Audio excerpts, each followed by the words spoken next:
So I understand the mole and the molar mass, but I don't understand everything else. Any help? So I understand that a mole is a unit of measurement, and you're using it when you're talking about large quantities of data. And it's represented by 6.02 times 10 to the 23rd. And to find a mole in an element, you just look at the atomic mass. So 1 mole of hydrogen is 1.007. So I understand to find molar mass, you just look at the compound.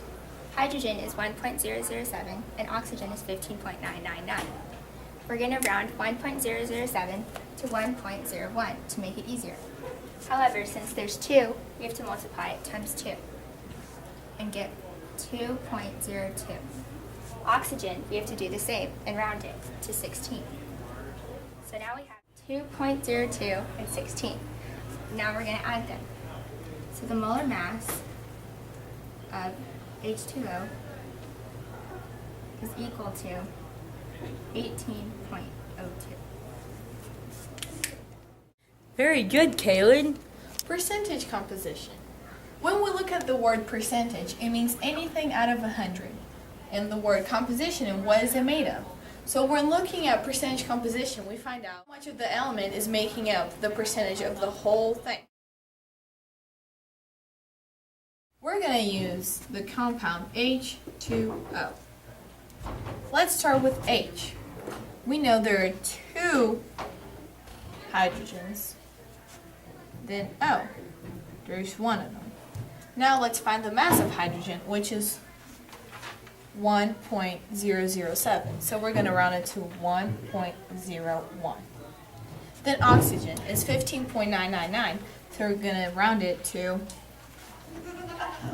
16.00. Here we get 2.02, and here we get 16.00. We're going to add them together. Yes, it is just like finding the molar mass. However, we have a few more steps to go. Here we get 18.02. To find the percentage of hydrogen on H2O, we will put 2.02 over 18.02. We'll calculate it, so it's 2.02 divided by 18.02.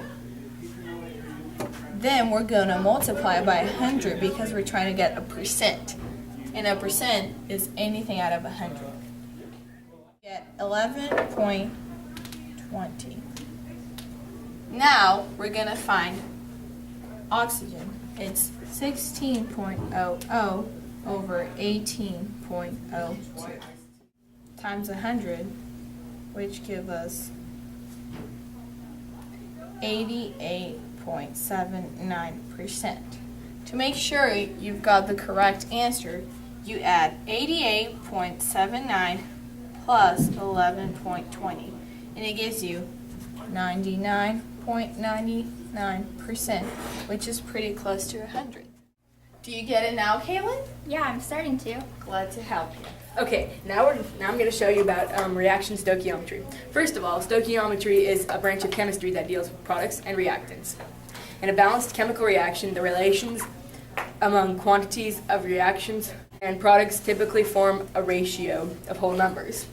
In our example here, we have ammonia, which is exactly 1 molecule of nitrogen, which reacts with 1 or 3 molecules of hydrogen, produces 2 NH3. NH3 is ammonia. Okay, reaction stoichiometry describes the qualitative relationships among a substance's products and reactants. Okay, so as you see, or as I said earlier in our example, exactly 1 molecule reacts with 3 molecules of hydrogen to produce 2 molecules of ammonia. And that is our 1 to 3 to 2 ratio. And reaction stoichiometry is the ratio in the equation. Wow, I get it now. Thank you, guys. Did you know that 1 mole is equivalent to the whole world surrounded by donut holes 5 miles deep? And 1 mole is 19 quadrillion years? The mole is huge! A mole of sense will pay the U.S. debt 86 million times. Go, go mole, go, go, go mole, go, go mole, go, go, go mole. That was stupid! All right. More energy. Go Mo! Go, go, go Mo! Go, go, go Mo!